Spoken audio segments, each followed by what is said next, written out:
Bienvenidos a la lectura orante con las Sagradas Escrituras. Hemos comenzado ya el mes de agosto en recuerdo de toda esta memoria de San Alfonso María de Ligorio, y ya en este segundo día la Iglesia nos trae para escuchar la palabra de Jesús el capítulo 13 de Mateo. Vamos a terminar el capítulo 13 en los versículos del 54 al 58. Siempre la palabra de Jesús nos lleva a Jesús Redentor, a Jesús que ha dado la vida por cada uno de nosotros y a precio de sangre ha redimido al género humano. Del Evangelio según San Mateo. Y sucedió que cuando Jesús acabó estas parábolas, partió de allí y viniendo a su patria les enseñaba en su sinagoga. De tal manera que decían maravillados: ¿de dónde le viene a este esa sabiduría y esos milagros? ¿No es este el hijo del carpintero? ¿No se llaman su madre María y sus hermanos Santiago, José, Simón y Judas? ¿Y sus hermanas no están todas entre nosotros? Entonces, ¿de dónde le viene todo esto? Y se escandalizaban a causa de él. Mas Jesús les dijo: un profeta solo en su patria, en su casa, carece de prestigio. Y no hizo allí muchos milagros a causa de su falta de fe. Palabra del Señor. Gloria a ti, Señor Jesús. Cuando Jesús muere en la cruz, dice la expresión, y exhaló su espíritu. Después aparece resucitado el primer día de la semana y sopla sobre ellos. Sopla el espíritu del resucitado. Después viene Pentecostés y un viento impetuoso viene sobre ellos, aparte de las lenguas de fuego, y este ruaj, este viento de Dios, viene a entrar en ellos con la fuerza de Dios por dentro para que ellos fueran y predicaran a todas las naciones. Siempre en la lectura de la palabra pedimos al Espíritu Santo que venga y sea un nuevo Pentecostés en nosotros, que entre, que nos dé su fuerza, su gracia y el don del entendimiento de las Sagradas Escrituras. Digámosle: ven Espíritu Santo, llena los corazones de tus fieles y enciende en ellos el fuego de tu divino amor. Envía tu Espíritu y todo será creado y renovarás la faz de la tierra. Espíritu Santo, ilumínanos y santifícanos con tu gracia, presencia y luz. Amén. Volvemos la mirada al texto, capítulo 13 de Mateo, versículos 54 al 58. En otra lectura que ustedes hacen pausadamente, clara, escuchando bien, pronunciando bien el texto con la buena señalización, con las comas, con los puntos seguidos, puntos aparte, con todos los signos de interrogación, inclusive que también hacen allí. ¿Cómo leer para comprender con el corazón? Acuérdense ustedes, los ojos se posan en las letras, pero el corazón reposa en el sentido. Entonces, ¿a dónde va Jesús?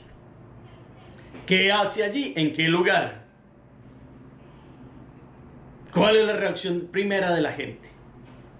Hay una pregunta clara de la gente. Una segunda pregunta sobre su familia. Otra tercera pregunta sobre la parentela. Y después viene inclusive otra pregunta, todo alrededor de alguien que habla y que ha generado una reacción. Y después viene una constatación. ¿Cuál es? Muy triste, porque pasaron de una actitud a otra. ¿Cuál es? Y Jesús da una expresión. Y hay una afirmación final. ¿Cuál es? ¿Qué pudo hacer Jesús allí, en ese lugar? Hacemos la pausa, la palabra resuena. En la segunda lectura nos quedamos con una expresión, con un versículo, con algo que nos haya hecho arder el corazón hoy mirando a Jesús crucificado. Y la tercera lectura, como siempre, es una síntesis. En este día hemos terminado el discurso de parábolas y viene una sección narrativa en Mateo, de aquí hasta el capítulo 17 inclusive, después vendrá otro de los discursos de las enseñanzas de Jesús. Va haciendo una narración aquí el evangelista y nos sitúa hoy volviendo a su patria, según esta traducción de la Biblia de Jerusalén. La patria donde se había criado, nació en Belén, pero se crió en Nazaret y allí vivía su familia. Y es bueno hacer énfasis en quién era la familia de Jesús, porque aquí no la citan. Pero primero, ¿qué hace Jesús en su tierra?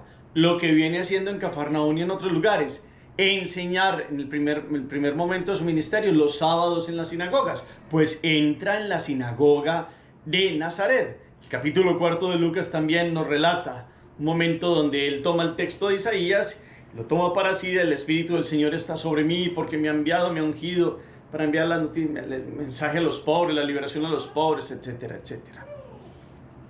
Pues aquí nos muestra Mateo que está hablando en la sinagoga, está haciéndolo en su propia patria, en su tierra natal. Entonces imaginémonos, metámonos como en este contexto de Jesús vuelve a su tierra. Como cuando alguien muy conocido vuelve a la tierra de uno, pero ya ha estudiado, ya ha aprendido a hacer ciertas cosas y la gente se acuerda de cómo lo conocieron cuando niño y cuando joven. Pues de cierta manera que a Jesús conocen al muy buen Jesús, o sea, al muy buen ser humano, al hijo de una mujer muy buena, María, a un buen nazaretano, un buen hombre que da ejemplo de trabajo, de amor a su padre José, a su madre la Santísima Virgen María, a María de Nazaret. Y aquí el contexto es maravillados porque empieza a hablar. Y ese hablar nunca lo habían escuchado en sus labios, habían escuchado seguro lo que había hecho en otros lugares, pero ya en vivo y en directo, el que se crió con ellos, el que lo vieron correr, el que estaba allí y había crecido como un hombre que era muy bueno, pero seguramente no habían escuchado estos discursos y estas palabras sabias. ¿De dónde le viene esa sabiduría y esos milagros? Porque saben claramente que ha hecho unas obras muy impresionantes allí al lado de la ribera del lago en Cafarnaúm. ¿No es este el hijo del carpintero? Y aquí hay una ubicación que les cuesta a ellos comprender, que como que está haciendo esas cosas. Si era un carpintero, porque al igual que su padre aprendió la carpintería y a eso se dedica. ¿Y de dónde está hablando como esos rabinos por allá de Jerusalén? ¿Y dónde ha sacado todas esas palabras de la Torá? Si él no fue a formarse en Jerusalén y él no fue como esos que enviaron desde más pequeños con los rabinos, con un Gamaliel o con otros personajes importantes de Jerusalén a formarse. Y entonces, como quien dice, este aldeano, como nosotros, ahora que es de que, perdóname la expresión, en Colombia decimos de qué se las pica, pues como de ahora qué va a creerse si ni siquiera ha ido por allá a estudiar. Va a las fiestas como vamos todos los israelitas, pero ¿dónde ha ido a estudiar? Como así? Es que es el hijo del carpintero y sus hermanos, y su madre no se llama María, y sus hermanos Santiago, José, Simón y Judas. Y aquí es donde yo tanto énfasis he hecho en la parentela de Jesús, para que comprendamos, y lo volvemos y lo repetimos: son primos hermanos, primos hermanos. María no tuvo más hijos. Casada con José, José tenía un hermano que se llamaba Alfeo, y Alfeo era casado con María de Alfeo, María de Coplas, como dan otras traducciones. Ellos tuvieron 4 hijos. Entonces, por José, que es padre adoptivo de Jesús, viene la parentela de primos hermanos de estos: Santiago, José, Simón y Judas. José y Simón mayores. José y Simón, que han venido siendo los primos mayores de Jesús, pues ya están casados. Santiago y Judas no, porque Dios tendría otro proyecto para ellos. Santiago, el menor, primer obispo de Jerusalén, apóstol. Judas Tadeo, hermano. Cuando ustedes ven la carta de Judas, los invito, ustedes ven, hay unas traducciones que dicen Judas, hijo de Santiago. No, pero es Judas, hermano de Santiago. Y son estos. Son primos hermanos. Entonces, dos mayores, José y Simón, que se casaron. Cuando dice más abajo, no están, y sus hermanas, no están todas entre nosotros. Jesús no tuvo hermanas de sangre. Sus hermanas son las esposas de José y de Simón, que estaban casados y tuvieron hijos. Es decir, cuando en el clan hebreo y en la familia hebrea entraba un esposo o una esposa al grupo familiar, sobre todo una esposa, eran parte de la parentela cercana y se utilizaba la expresión hermano, hermana para hablar de distintos tipos de parentesco. En la Biblia, en el Antiguo Testamento, se encuentra mucho esa expresión, y era una forma de hablar del arameo y de la cultura hebrea de mirar estos parentescos. Entonces es para que comprendamos la parentela de Jesús y la referencia a los hermanos que vienen siendo primos hermanos. Y sus esposas son las hermanas que entran al clan familiar. Por eso entonces se habla de estos hermanos y hermanas de Jesús. Y aquí pasaron de esa admiración al escándalo. Eso es lo que les decía ahorita, esa pregunta de qué actitud a qué actitud pasan, de la admiración, y se escandalizaban a causa de él. Es muy triste no poder ir más allá y dar un paso y rechazar al profeta de profetas.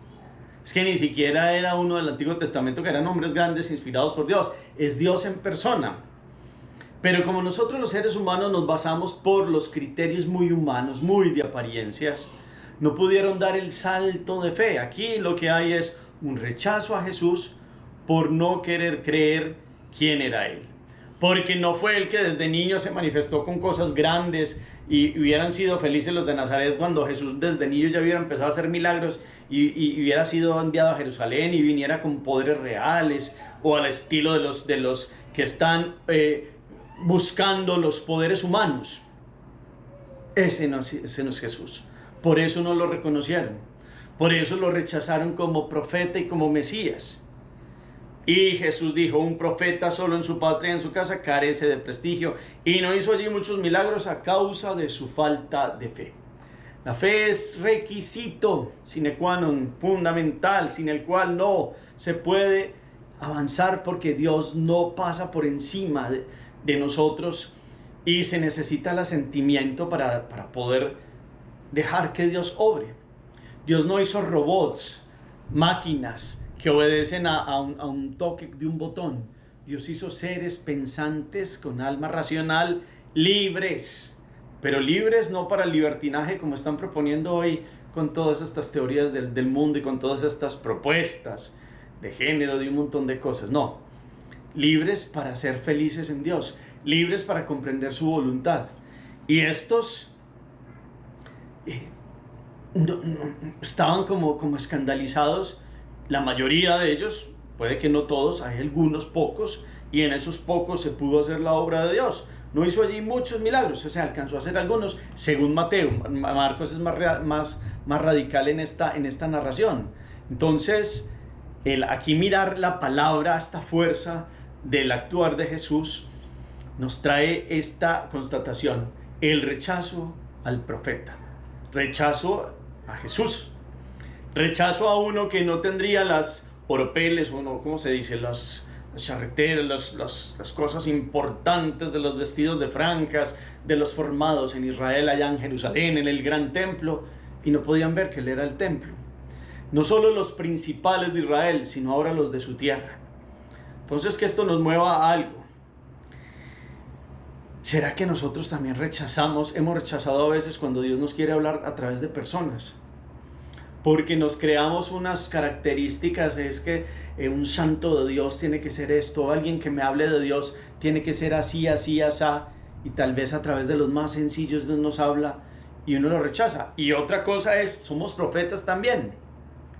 Por el bautismo nos hemos sentido rechazados, pero están las dos vertientes. Hemos rechazado a profetas que nos han hablado de parte de Dios, o nosotros cuando nos hemos puesto en aceptar este bautismo y tomar radicalmente este camino de Dios, cuando hemos tratado de vivir en él, hemos sido rechazados. Lo primero es que uno puede estar sintiéndose muy rechazado a veces por seguir a Dios y rechazando un llamado de Dios a través de personas, de situaciones, de contextos. Dios sigue obrando, Dios sigue llamando, Dios sigue hablando, pero cuenta con nuestra fe. Es una respuesta libre. Y como nosotros hoy valoramos todas las veces que Dios nos ha hablado a través de situaciones, de contextos, de personas. Cómo le pedimos al Espíritu Santo que nos dé discernimiento de espíritu. Esto es muy de lo de San Ignacio de Loyola, para saber qué es de Dios y qué no es de Dios. Inclusive, poder discernir quién habla de parte de Dios y quién no. ¿Qué es una verdadera manifestación de Dios en nuestra vida?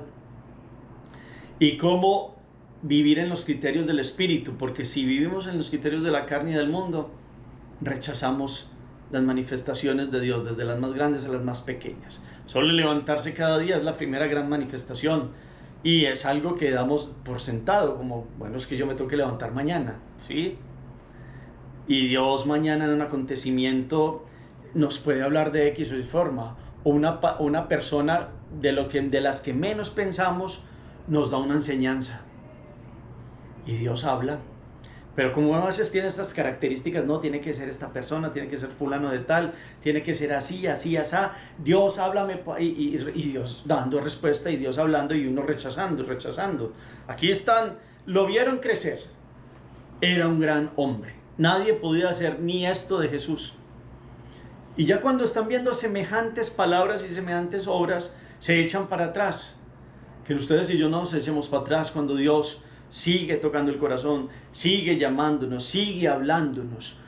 No nos vayamos a escandalizar como los de Nazaret, como a veces muchos hoy y uno también a veces puede echarle la culpa a Dios por un montón de cosas, y Dios nos habla en el amor, y Dios nos cuida, y Dios nos mima, y Dios nos da lo que nos conviene, porque uno a veces piensa que es que porque Dios no me escuchas, porque no me das esto, y resulta que no mira así todo lo que le he dado y lo que nos continúa dando. Y a veces tenemos unos criterios de rechazo. Entonces hoy la palabra nos invita a ustedes y a mí a no rechazar a Dios que nos habla, a no rechazar a Dios en la forma de ser Dios, porque Él como Dios sabrá cómo obrar a través de muchas circunstancias. Pero eso sí, pidámosle el discernimiento de espíritus para poder comprender sus formas de hablar y sus formas de acompañarnos. Si estos hubieran pedido el Espíritu, es decir, o por lo menos hubieran hecho una pausa y no hubieran pasado del escándalo al rechazo radical, y esto se daba por la fe, entonces tenemos que mirar hoy nosotros cómo creemos, cómo va nuestro progreso en la madurez de la fe, y en esa madurez de la fe podamos verdaderamente dejar que obre muchos prodigios y muchas gracias en nosotros porque le creemos. Que no quedemos como en Nazaret, que casi que le ataron las manos a Jesús, en el buen sentido comprendiendo, no lo dejaron obrar y se perdieron de muchas gracias. Cuando uno no cree, se pierde de gracias infinitas. Cuando uno no cree, empieza a rechazar a Dios. Y ojo, uno puede creer que cree, y puede que no sea así. Puede que sea una forma de hablar, pero resulta que con la vida no demostramos la fe. Y Dios puede actuar en los que creen y quieren creer, y en los que esperan y quieren esperar, en los que aman y quieren amar. ¿Cómo estamos nosotros siguiendo a Jesús, que es el profeta de profetas? Y cómo pedirle al Espíritu que nos enseñe a ser profetas y a no tener miedo. Si a Jesús lo rechazaron, inclusive Simón y José, sus dos primos mayores, lo he contado en otros momentos, lo rechazaron, no creyeron en él porque su padre Alfeo estaba también reticente, o sea, su tío por el lado de San José. Y cuando ya murió Alfeo, pues murió creyendo, y los otros también cuando ya llegó a la cruz, pero hubo mucho rechazo. Acuérdense ustedes que el mismo Jesús ha dicho que habrá dificultades en la familia, que unos creerán y otros no creerán, y eso mismo le pasó a ellos. De hecho, sufrieron Santiago y Judas por sus hermanos que al principio no creían. Después vinieron, pero hubo mucha reticencia, porque esa reticencia del pueblo generó también en ellos como esos respetos humanos, como, bueno, entonces es que entonces mi primo ¿qué está haciendo? Como que andando con prostitutas, con publicanos, como ¿qué es lo que está haciendo? Dos de ellos. Pero resulta que Jesús después les mostró cómo verdaderamente aquí demuestra que Él es el Rey, a la manera como Dios lo plantea. El rey para salvar al hombre, no el rey para avasallar. No estos reyes de medio pelo que quieren imponerse y seguir gobernando en países a pesar de que pierden y que se amañan las elecciones y que hacen un montón de cosas. No, este es el rey que no busca el poderío humano. Es el rey verdadero, el rey del alma.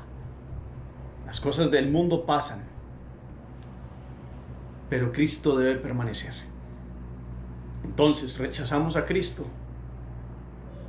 Queremos ser profetas y no tener miedo si nos rechacen, sino seguir adelante, porque al final se verá la verdad de quién es verdadero seguidor de Cristo. Hagamos oración. Bendito sea, Señor, porque has venido a hablar contundentemente con tu palabra y con tu actuar. Hoy te reconocemos como más que profeta, el Hijo de Dios, que viene a hablar de parte del Padre. Enséñanos a no tener miedo a ser profetas en el mundo de hoy, en todos los contextos de la vida, sin tener miedo al que dirán y al rechazo.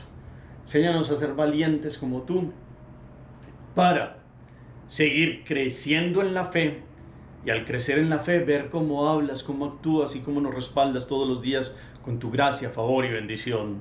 Amén. Gracias por el eco que colocan al final del chat, por todo lo que nace en el corazón. ¿Qué propósito o acción queda? ¿Qué propósito o acción queda con esta palabra?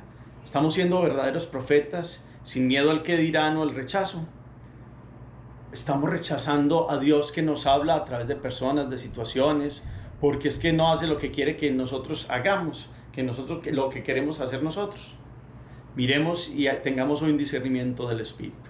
Quedémonos mirando la cruz.